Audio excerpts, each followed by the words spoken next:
Bienvenidos a Vivir de Nuevo. El día de hoy estamos de regreso con un invitado muy especial, con Salvador Olvera, aquí en Diálogos con Profesionales. Le vamos a dar el día de hoy continuidad al tema de la salud mental en los estudiantes.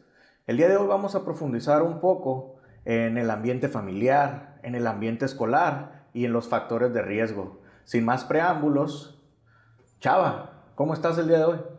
Muy bien, Arturo, muchísimas gracias. Fíjate que contento porque estamos recapitulando aspectos que definitivamente tengo la certeza que le van a servir bastante como orientación a las familias y a muchos estudiantes, indiscutiblemente, que se van a dar cuenta de algunos procesos que de pronto pasan inadvertidos y nos van dando tips o señales con antelación.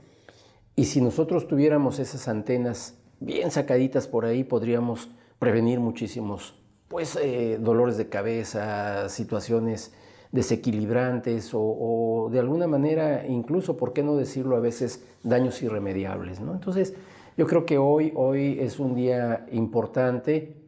Yo espero, en el sentido de la información que vamos a dar, y yo espero que estas herramientas, estos tips sean muy útiles y sean de utilidad para las familias, ¿no?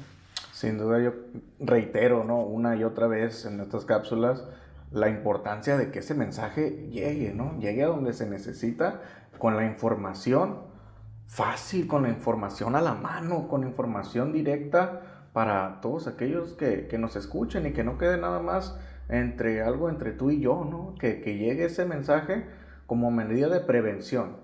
Así es. Y como dijiste ahorita, ¿no?, incluso de prevención de tragedias, que eso es lo que se busca, ¿no?, el objetivo general de estas cápsulas. Y fíjate que lo dices bien, de todos, porque aquí también yo pienso que si nos ven algunos profesores, nos ven algunos directivos de algunas escuelas, ya sea de secundaria, de bachillerato, incluso en las universidades, pues deben de estar ojo avisor de lo que está pasando. Podemos hablar de este parteaguas que es la pandemia. Antes de la pandemia teníamos una realidad con relativa certidumbre de que las cosas no eran tan rápidamente cambiantes, evolutivas. Después de la pandemia, la certidumbre se esfumó en su totalidad de algunas cosas, y hoy estamos en esos momentos de cambios muy rápidos, ¿no? Entonces, las mismas escuelas y las familias no saben por dónde viene la situación, o no saben, o no se han dado cuenta a veces de la enorme gravedad que tenemos, ¿no? De eso vamos a hablar el día de hoy. Mira, a mí me gustaría iniciar con la importancia, tanto en los padres como en los profesores, de ir percibiendo señales de cambio, ¿no? Señales que en un determinado momento pueden ayudarnos mucho. Por ejemplo, en capítulos anteriores nosotros habíamos comentado cómo a veces el brillo de los ojos de los chicos, la manera entusiasta con que participan o cómo se desenvuelven dentro del grupo va cambiando.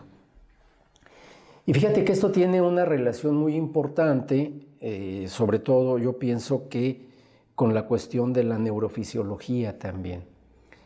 Si nosotros creamos ambientes seguros en la casa, en el trayecto de casa hacia la escuela, dentro del ámbito académico, ya sea un campus educativo de preparatoria, de secundaria o de universidad, y dentro de las aulas, dentro de las áreas comunes donde transita todo el mundo, yo creo que podemos lograr que la gente se sienta bien.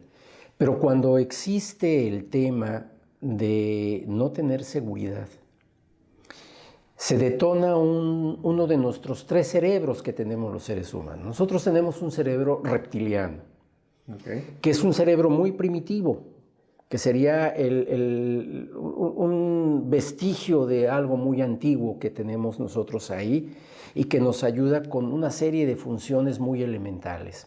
La respiración, el instinto de conservación, la manera de reaccionar ante toda una serie de circunstancias que en cierto momento nos pueden poner en peligro o que nos pueden ayudar a conseguir agua, satisfactores biológicos básicos.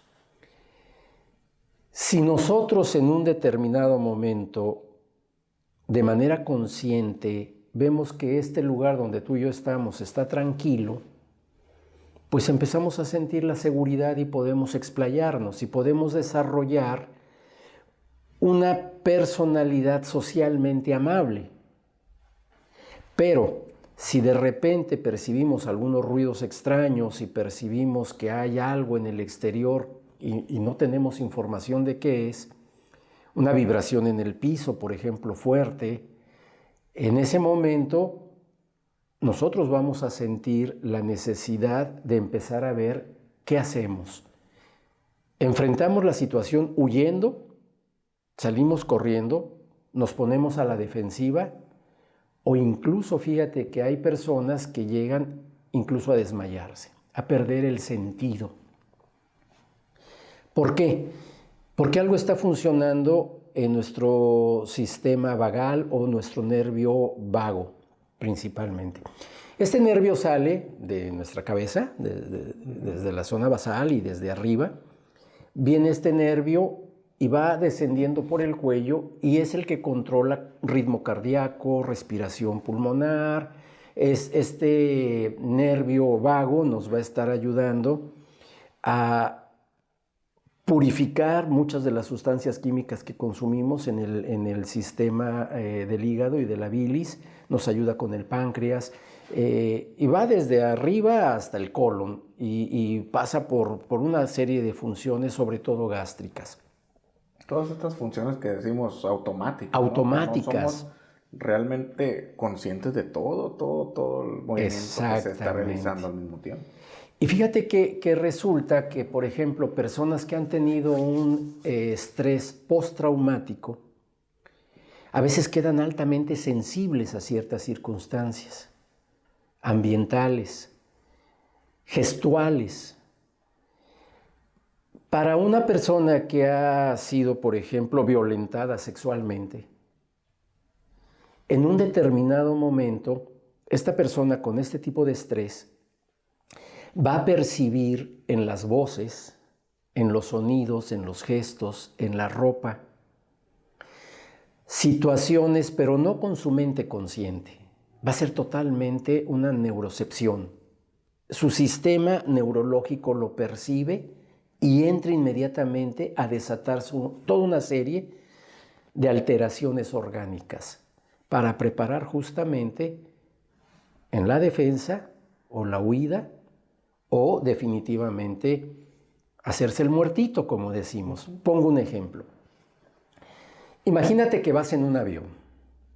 El avión entra en una zona de turbulencia demasiado fuerte, de tal manera que las alas de un avión poderosísimo, de los más modernos que hay, empiezan a vibrar, pero intensamente allá arriba.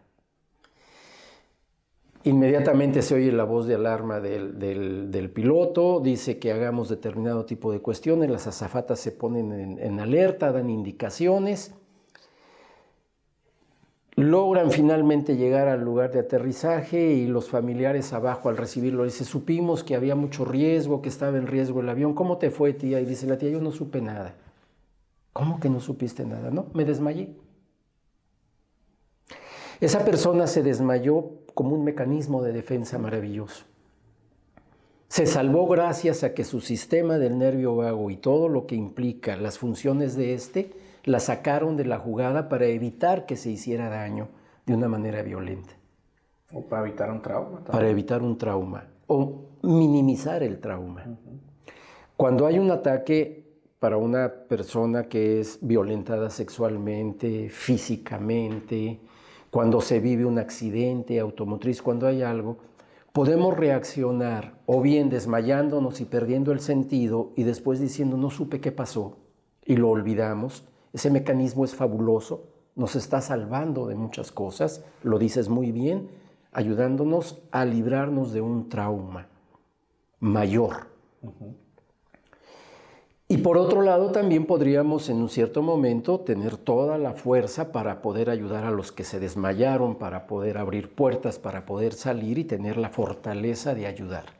Son reacciones que tenemos. En muchas ocasiones, en ambientes áulicos, dentro del aula, en ambientes escolares, existen muchas de estas señales que personas que han vivido situaciones muy complejas en la vida, sin que ellos sean conscientes, empiezan a percibirlos dentro del aula. En este primer cerebro. En este primer cerebro primitivo, de alguna manera, se conjunta con el siguiente cerebro, que es el mamífero, y de alguna manera ambos cerebros empiezan a trabajar para tratar de minimizar el daño. El cerebro mamífero va a empezar a buscar la manera de socializar de la mejor forma, de ser correctamente político, buen político, con el grupo. Sonreír, tener gestos de amabilidad, movimientos de libertad, pero definitivamente algo le va a decir a esta persona que hay un riesgo. Ese cerebro reptiliano percibe un predador. Puede ser otro humano, puede ser el clima, un sismo, un incendio, algo que le puede quitar la vida. En el aula puede ser a veces una voz muy grave de un profesor. Fíjate que el oído medio de nosotros los humanos en cierto momento está hecho para percibir la voz humana. Pero en el momento en que nuestra neurocepción, la capacidad que tiene nuestro sistema neural para percibir el peligro, se activa, el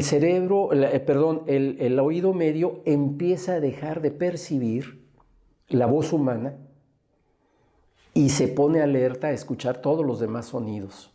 Y entonces la persona ya no se concentra en la clase, entra en un estado de inquietud y no sabe por qué está inquieto. Y cuando termina la clase no sabe de qué se trató la clase totalmente, tiene fragmentos de la clase. Y vemos ahí chicos que de pronto están muy inquietos, que no saben qué hacer, que no se concentran, que bajan sus calificaciones.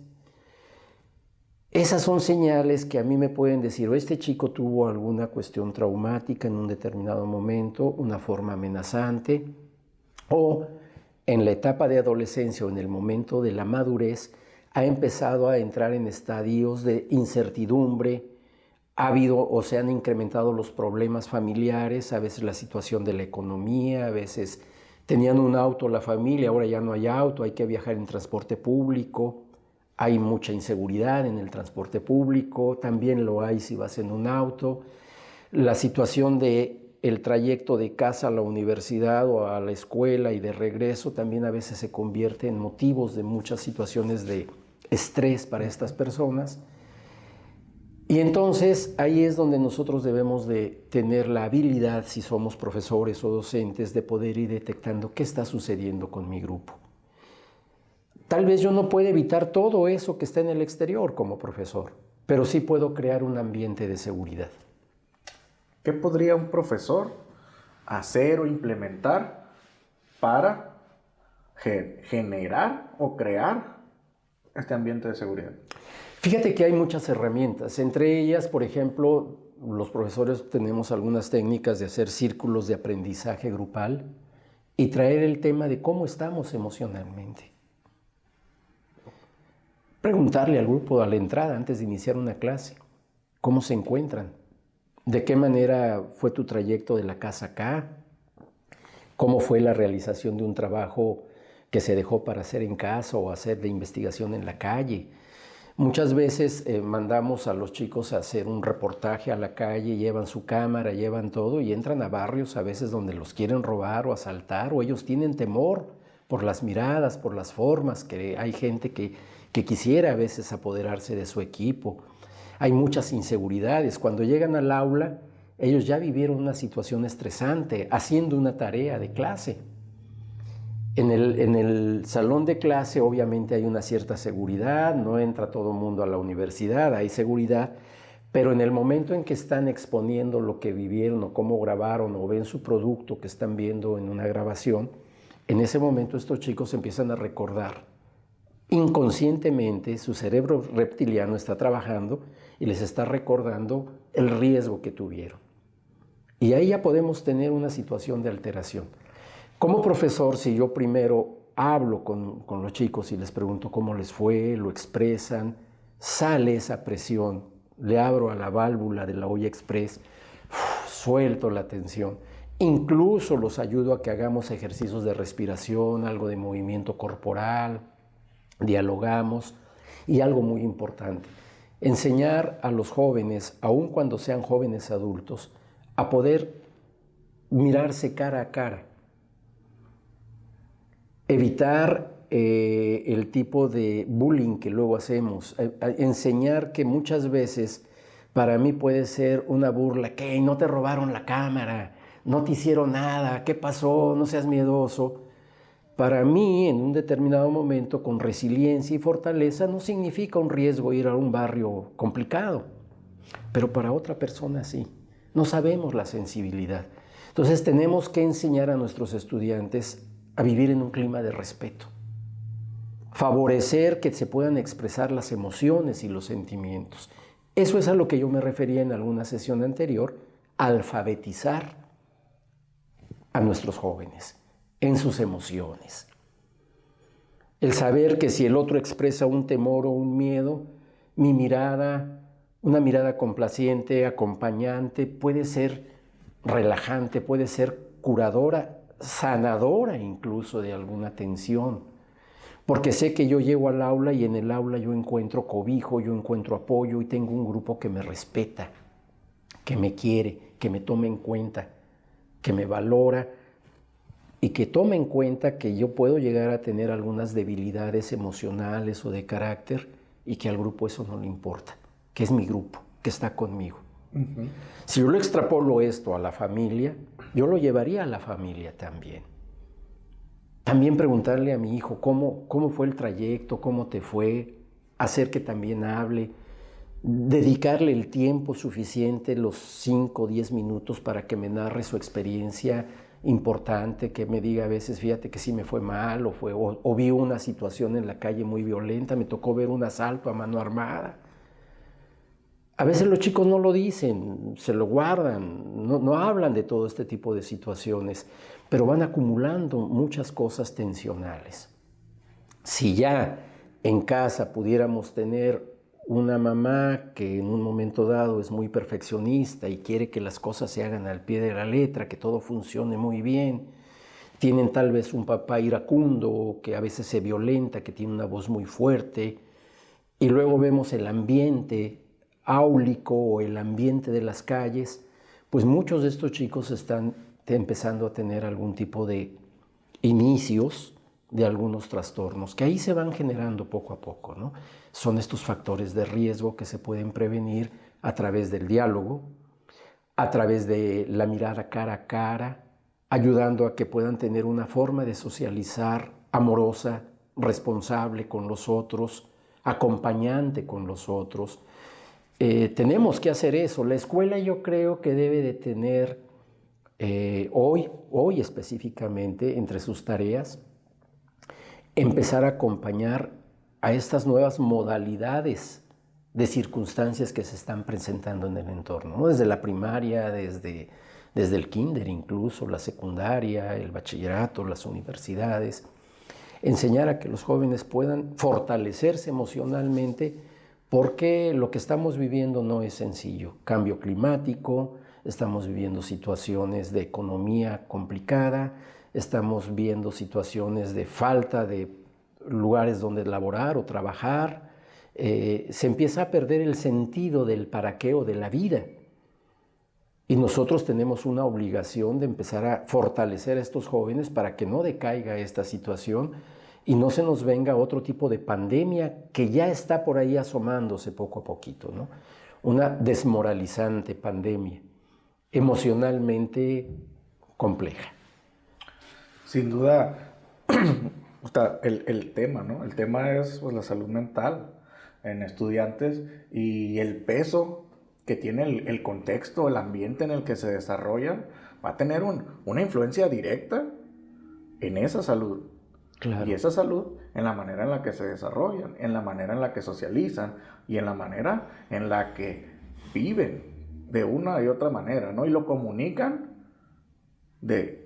con palabras, sin palabras, y esos son los factores a los que, como mencionas, ¿no? Hay que tener el ojo alerta, hay que tener también, ¿no? Mente abierta para no solo identificarlos, sino para hablarlos, porque de nada sirve que alguien, ya sea una figura de autoridad, ya sea una figura paterna, que los pueda ver, sí me di cuenta. ¿Y?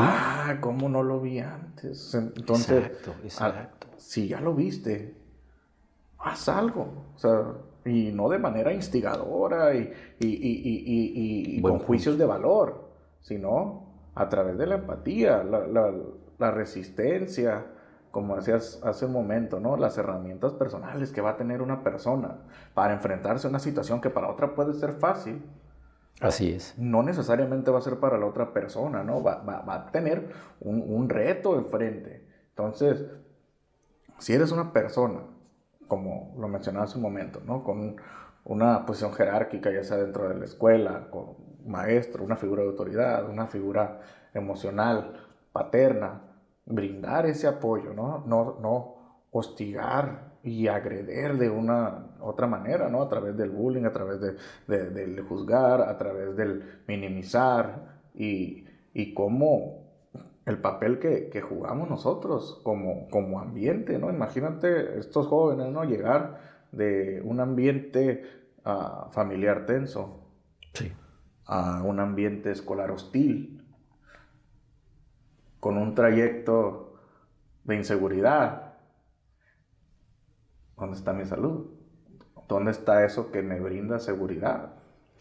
Sí, fíjate que hay algo muy importante en los estudios que se han hecho en el campo de las neurociencias y de la psicología desde hace un buen tiempo. Los niños que vienen de estratos muy humildes, de bajos recursos económicos y de ambientes con mucha disfuncionalidad familiar, desarrollan poco sus habilidades para hablar, para expresarse. Y los niños que vienen de situaciones económicamente más holgadas muchas veces tienen más habilidades para poder hablar y expresar. Y los estudios nos indican que en muchas ocasiones estos niños que vienen de situaciones muy difíciles, muy complejas, perciben al predador, que yo hablaba hace un momento, en distintas esferas. La pobreza no provee de alimentos de la mejor manera que se puede esperar para un niño. Entonces el niño muchas veces no tiene recursos para nombrar también muchos alimentos, conoce muy pocos. Conoce también muy pocos juguetes o juegos, no tiene muchos recursos.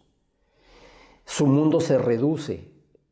La construcción de un lenguaje a veces no es muy vasto porque también es callado o violentado muchas veces, porque hay condiciones donde a veces la misma circunstancia económica hace que la familia esté muy alterada emocionalmente.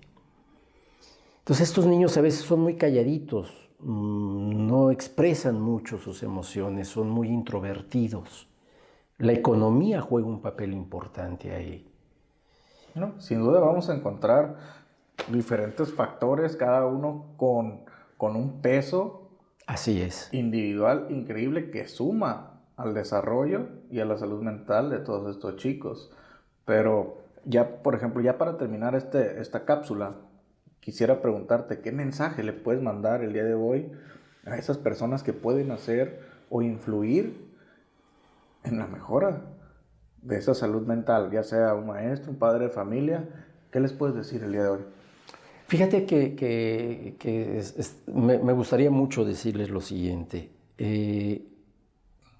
Yo pienso que lo que tendríamos que estar haciendo en este momento es dejar de preocuparnos vanamente y ocuparnos de lo que está sucediendo. No logramos mucho con la preocupación, sí con la acción, con el trabajo. Yo les diría tanto a las familias como a las instituciones, y con eso dejaría por ahí esta parte, que primero tenemos que empezar a hacer un reconocimiento de todo lo que sabemos respecto a la crianza de nuestros hijos o a la educación de nuestros estudiantes. Saber qué sabemos. Y seguramente nos vamos a dar cuenta de algo que no tiene misterio alguno. Sabemos muy poco. Si tenemos un canastito, te aseguro que es muy poquito lo que cabe ahí en ese canastito de lo que sabemos respecto a nuestros hijos, a los jóvenes, a los adolescentes. Sabemos muy poco de los estudiantes. Porque hoy muchos docentes, ese es uno de los graves problemas, la docencia nada más es una de las funciones del educador. Hay un error muy grande cuando se nos denomina docentes. Somos educadores, formadores humanos. Y la docencia es una herramienta nada más de la formación y de la educación.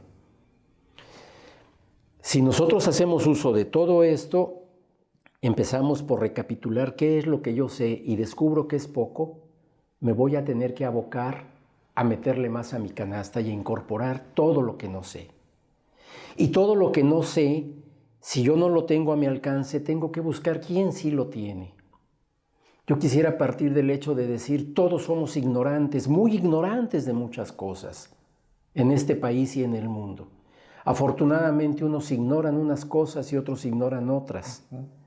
Si juntamos todo ese caudal de cosas que ignoramos y nos ocupamos de empezar a llenar esos vacíos, nos empezamos a preocupar cómo es que aprenden mis estudiantes de la mejor manera, qué importancia tiene la seguridad en el aula, cómo puedo crear un concepto de moral y de ética que se esté viviendo hoy dentro de las escuelas y los campos académicos. La moral es importante, las leyes, los valores que nos deben de regir, el respeto al otro, no estorbar el proceso de aprendizaje de otros o de crecimiento de otros a través del bullying y de otras formas. Yo les diría, ocupémonos. Si soy padre de familia con hijos pequeños, ¿qué toca? Busque información, busque expertos. Si nos buscan aquí en Clínica Nuevo Ser, sabremos de alguna manera poder orientar tanto a docentes como a familias en un momento dado. Somos una asociación civil con la disponibilidad de seguir siendo útiles y de seguir sirviendo a la sociedad que tanto nos ha dado y a la que le hemos dado muchos años.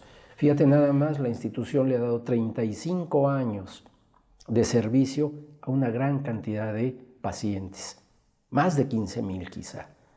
Y si sumas todos los familiares de esos pacientes, es una cantidad muy grande de personas. Hay una gran experiencia aquí, hay una gran cantidad de expertos en este campo dentro de la clínica, y yo estoy seguro de que si se acercan, se aproximan a nosotros, bien podemos orientar, bien podemos decir por dónde es el camino, qué es lo que podemos hacer.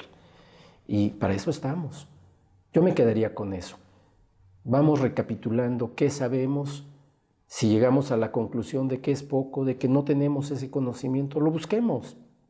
Lo busquemos donde hay. En la lectura, en los libros. Hay muchos recursos. Y aquí estamos también para ello nosotros.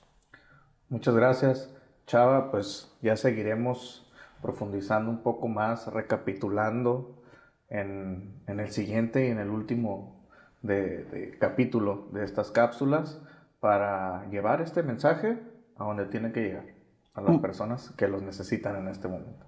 Muchas gracias, Arturo. Muy buena tarde. Gracias a ti, Chava. Hasta luego.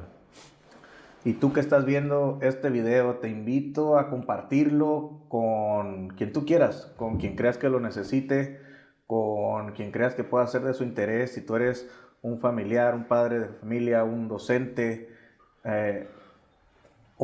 toma lo que hayas podido de este video y no te lo quedes, llévalo a la práctica. Todos los demás, nuestra información está ahí abajo en la descripción. Hasta la próxima.